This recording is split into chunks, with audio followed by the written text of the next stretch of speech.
All right, court does call the case of the People versus McLaughlin. Hannah Mackey, hearing with and on behalf of Charles McLaughlin. All right, very good. Andrew Childers appearing on behalf of the people, Your Honor. All right. And this is a continuation of a preliminary examination, which I believe, I think it was Detective Rob was on a call that day. That's correct. Now he's here. And so you may call your next witness. Thank you, Your Honor. People would call Thomas Robb to the stand. All right. Sir, please come forward to be sworn. Take seat, raise your right hand. Do you solemnly swear to affirm the testimony about to give the truth, the whole truth, and nothing but the truth? I am. State, spell your first and last name correct. Thomas Robb, THOMAS, Sir, thank you, Your Honor. Sir, how are you currently employed? I've been with Washington County Sheriff's Office And how long have you worked with the Sheriff's Office? for years. Were you working in that capacity back on April the 5th this year, 2025?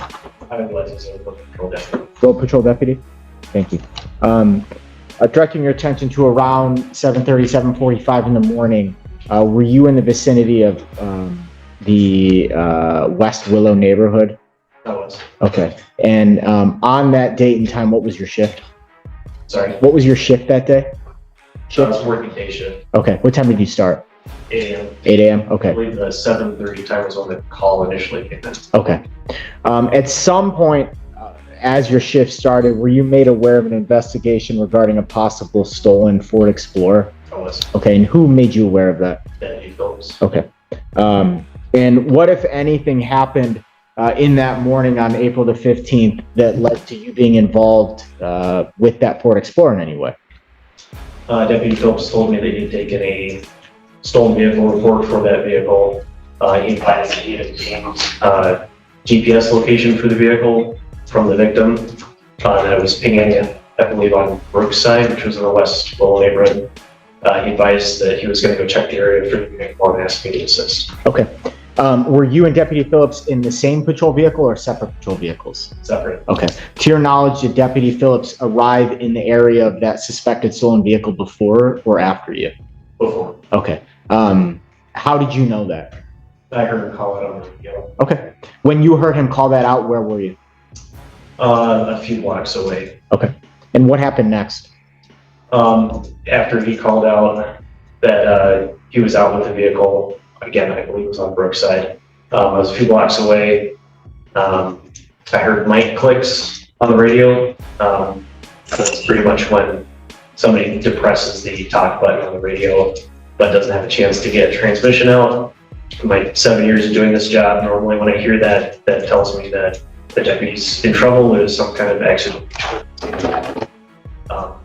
that caused them to interrupt their transmission, whether they're chasing someone or fighting or something of that nature.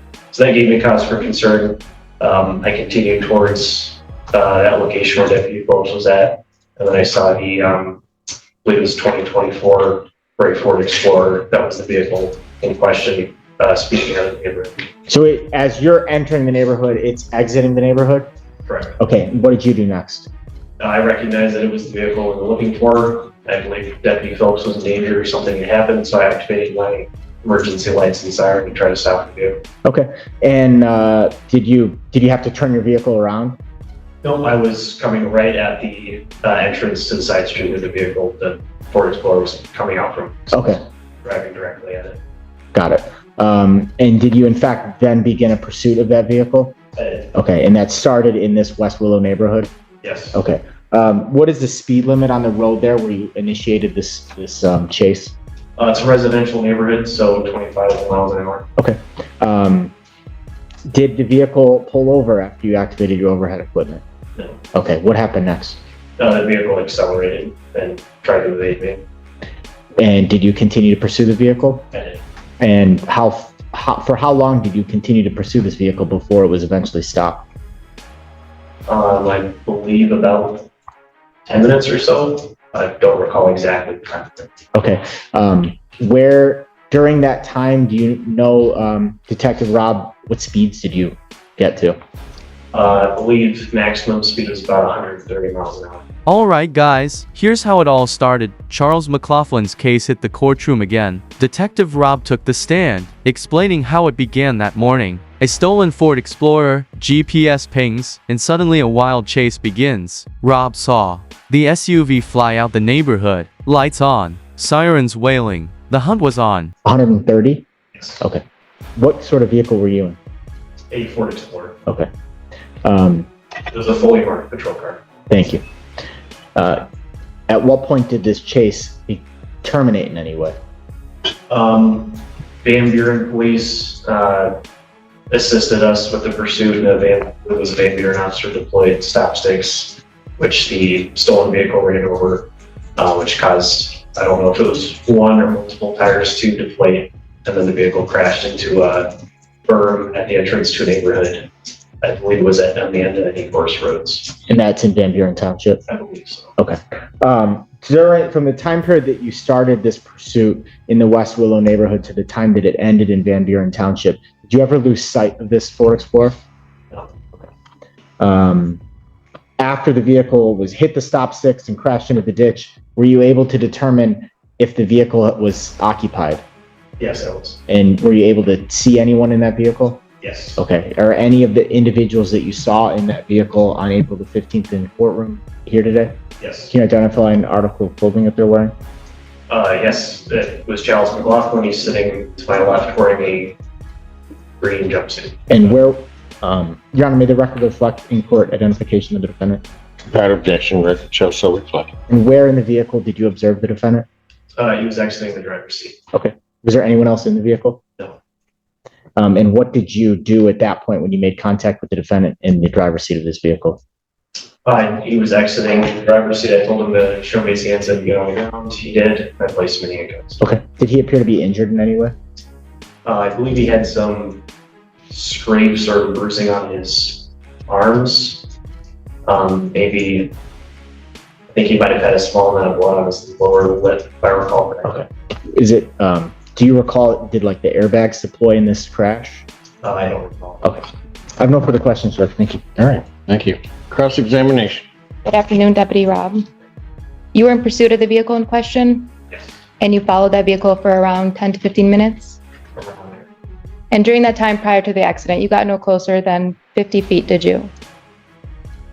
I got no closer To than, the vehicle than 50 feet, would you say? I don't know how close I got during the pursuit. I guess 50 feet might be accurate about closest I was, but I don't recall without reviewing the camera footage.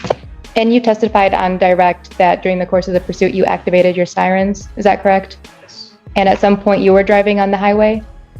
Yes. Was it a busy highway?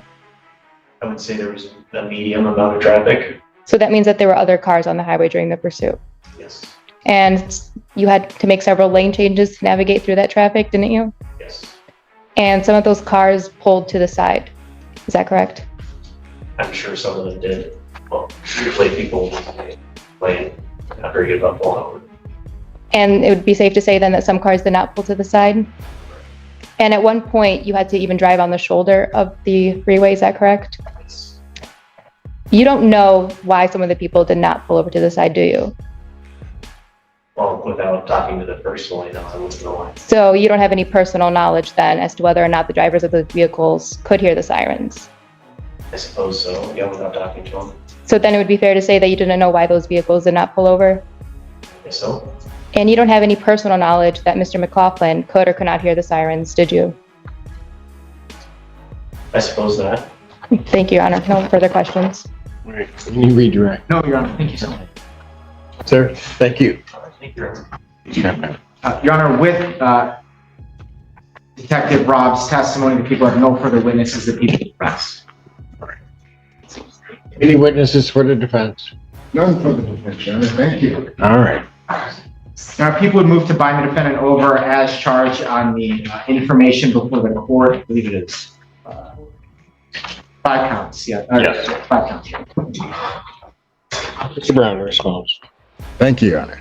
Your Honor, To this chase, it was madness. The suspect hit 130 miles per hour through busy streets. Deputy Rob didn't back off. Stop sticks finally shredded the tires. The Ford crashed hard into a ditch. McLaughlin climbed out the driver's seat, bloody lip, bruised arms. Rob drew his weapon, told him down. Game over, right? Not even close. The court listened to the testimony previously from Deputy Phillips. It also heard the testimony from Deputy Rob. So the counts that we have that the prosecution is requesting for bind over are assault with intent to murder. That would be on Deputy Phillips. There's fleeing and eluding. That would be on Deputy Rob. There's receiving and concealing a motor vehicle, an unlawful driving away, and a resisting and obstructing causing injury. And I think that last one goes to Deputy Phillips. So I know it's been a bit, so we probably should go over what the prior testimony was. The testimony from the Deputy Phillips was that on April 15th, he was on road patrol.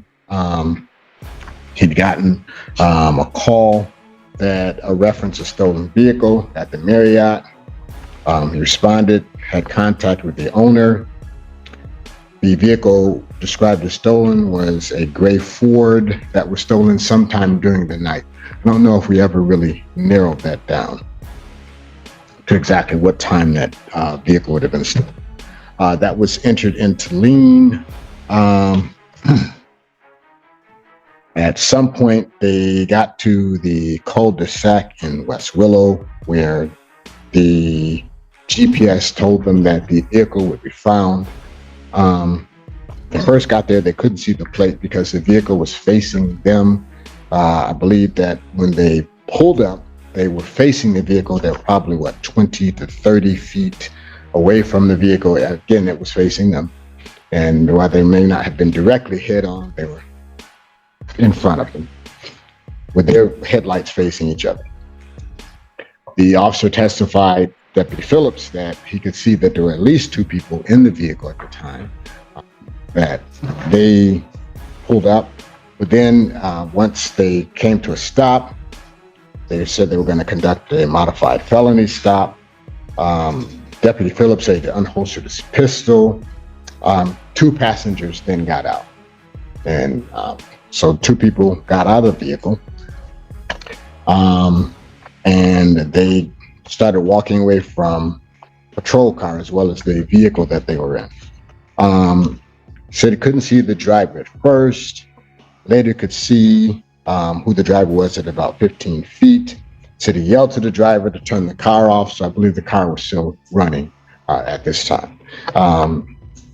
This point, his weapon is drawn. He says that he stepped out away from his vehicle into a space. This is a cul-de-sac. And as the testimony was developed, there was a space between the front of his vehicle, where he was the passenger, got out, and a space in the street from where a vehicle could pass through. He said he got out, couldn't recall whether or not he raised his hand, but he did get out and he got into that space. He said he could see the vehicle, the wheels turning, and that the car then drove at him without veering. He had his weapon drawn, and the vehicle, once it got started, did not stop, drove at him, clipped him on the knee as he had to jump to move to get out of the way of the vehicle. He did say that the vehicle does not stop after that.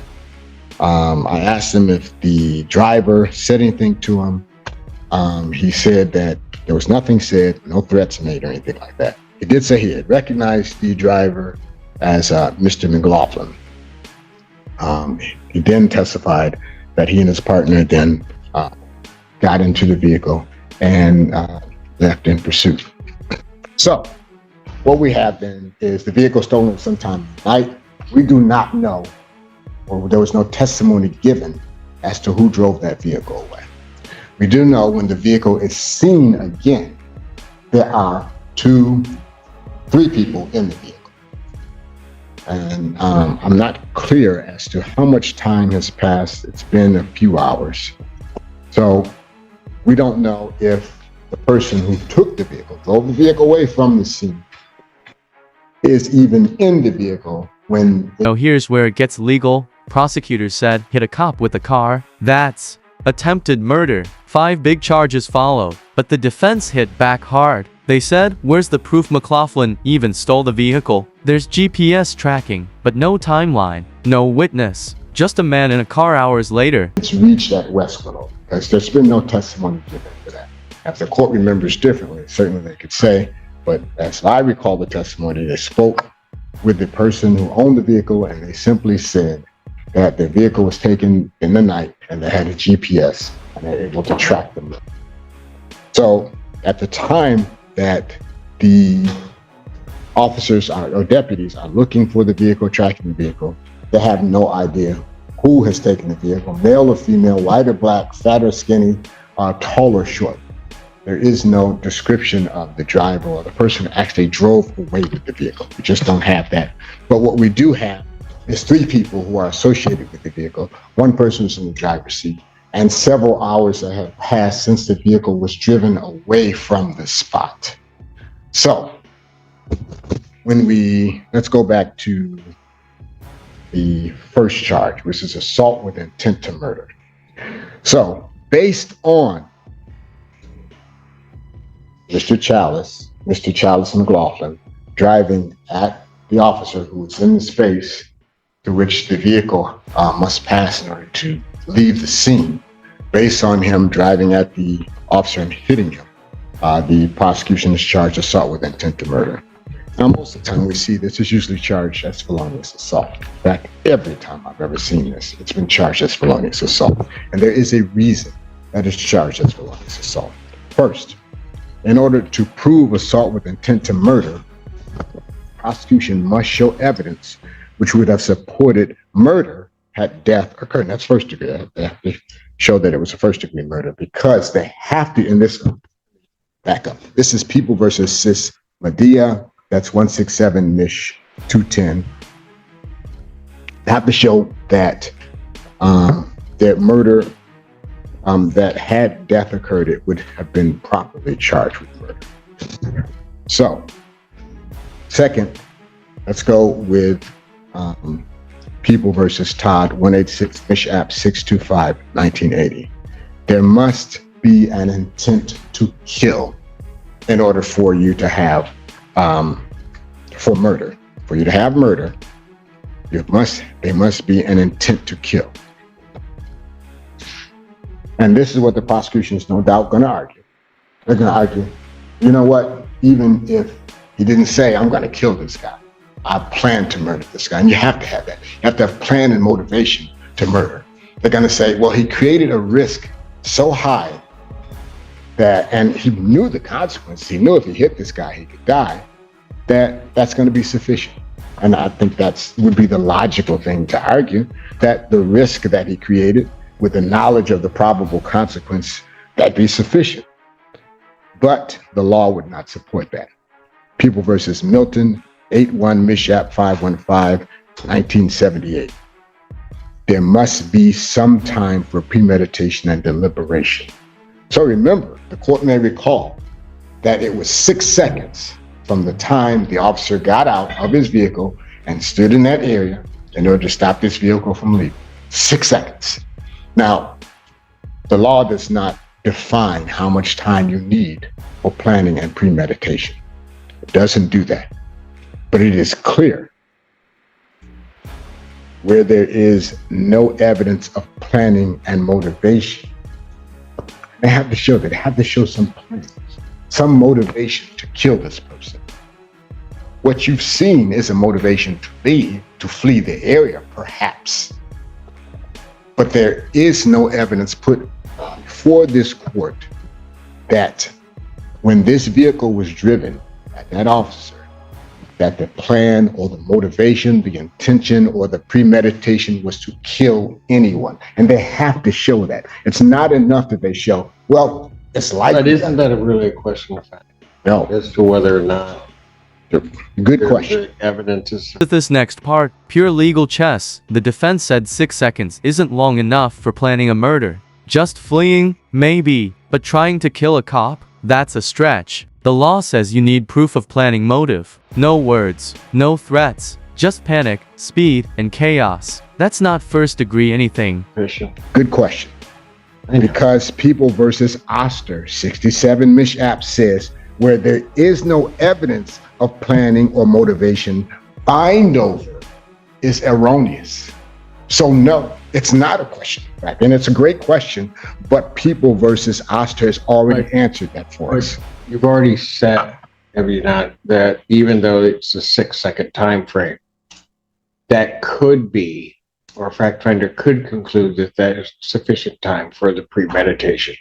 Thank you. I've not said that. Well, I know you're not saying that, but you I are think- saying that the case law does not indicate that that de facto says that there is not enough time, because the time frame is not spelled out. Right, the time frame is not specified. That doesn't automatically mean that it's an issue for the trier of fact, because they still have some duty, Your Honor, to show that there was some planning and motivation. That's what you're giving. What you would, if you were to bind over based on what you have here, you'd be taking away their duty.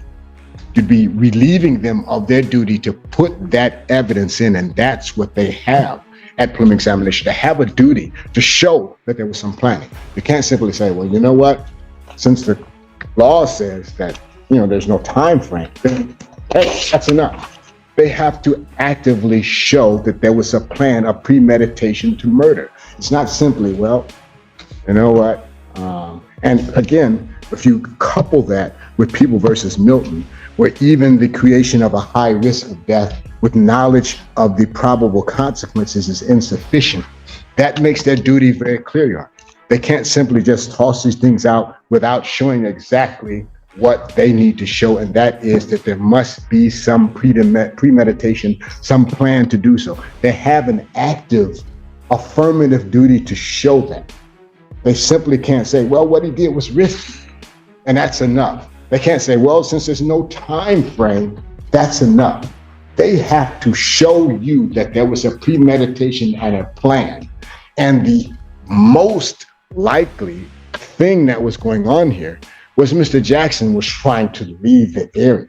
The officer got into that area, and in the 6 seconds that it got for him to get out of his vehicle and to walk into that space where the vehicle had the only space where they could get by, and they ended up hitting him. Premeditation necessary for first-degree murder implied where it involves a police officer. There's no exception for police officers. There's no police officer exception. No. But where it becomes first-degree murder, it's implied, because there are certain types of acts that constitute first-degree murder. Right. One of those would be the potential killing or the killing of a police officer, where the premeditation is implied. So you're saying there is an exception for police officers with acts that I'm not saying it's an exception. I'm just saying there are certain things that will constitute implicit premeditation from the standard definition. So you're saying that there is a police officer, something that specifically. I don't know if you want to call it an exception. I'm saying that there's something unique as to police officers, such as it would be where murder occurs during a first-degree CSC. That's a felony murder consideration, Your Honor. Well, and I don't. It can be, it can be that. But even when you're talking about it being murder, what you're doing is you're implying the premeditation necessary.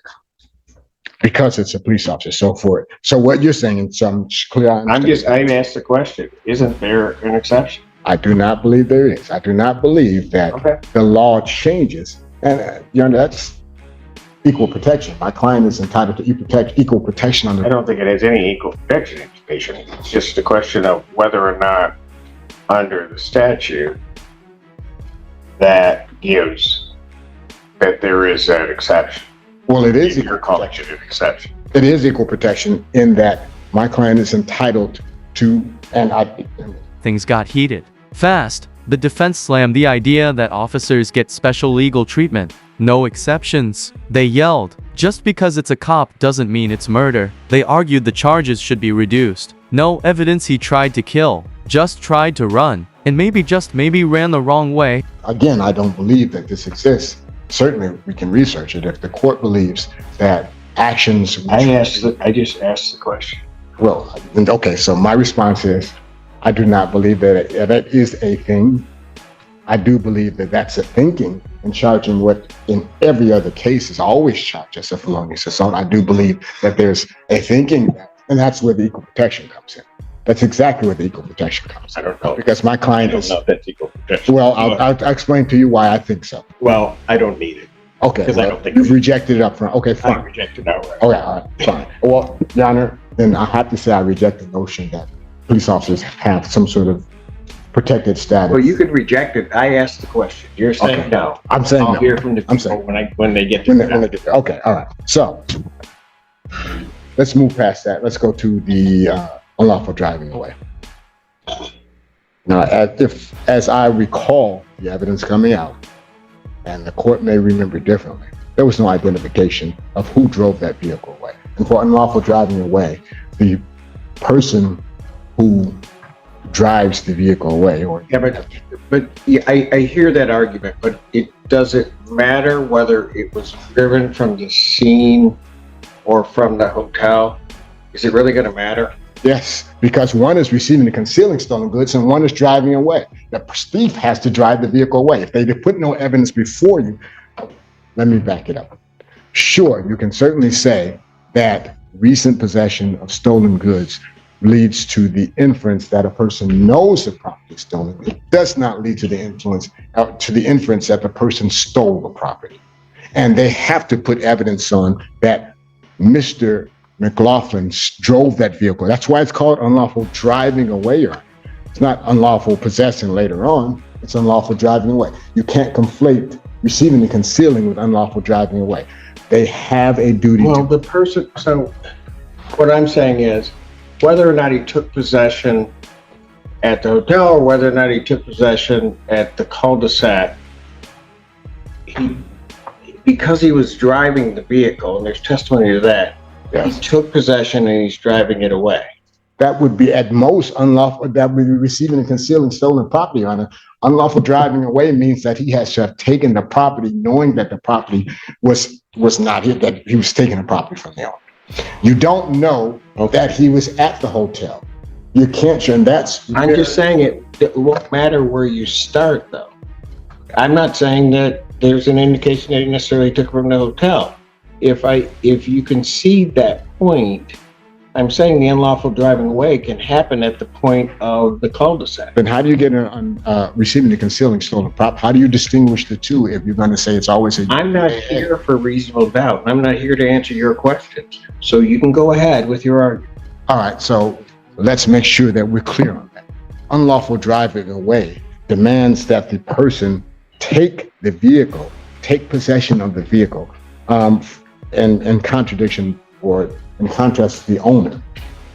If he takes possession of the property from someone else who stole it, he's not an unlawful driver away of the vehicle. He may be someone who receives and conceals. The problem for the prosecution's case, Your Honor, is they have not established who took the property from the owner, or at least where the owner had the property last. And they have to do that. Just because you can say that he was in the vehicle later does not and cannot support a UDAA.